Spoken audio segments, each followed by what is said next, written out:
அன்பு செல்லமே, நிலையை அப்படியே ஏற்றுக்கொள். இதை நினைவில் வைத்துக் கொள்ளுங்கள்.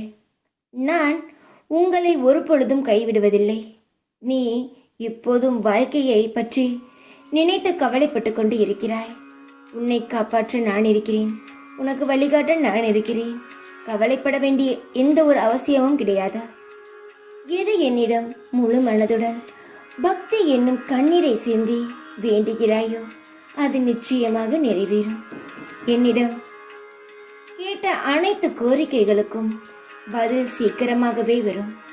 உனக்கு எத்தனை சோதனை வந்தாலும் அதிலிருந்து உன்னை காப்பேன் நான்.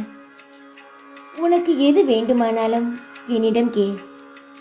வேண்டியதை தரவில்லை என்றால் புரிந்து கொள், அது உனக்கானது அல்ல என்றால். என் குழந்தையின் நலம் ஒன்றை எனக்கு குறிக்கோள். அதை மட்டுமே நான் அளிப்பேன்.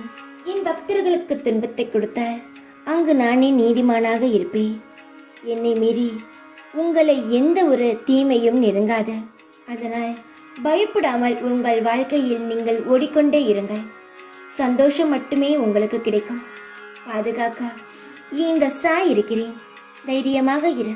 எப்பொழுதும் உன் கூடவே இருப்பேன் நான். ஓம் சாய்ராம்.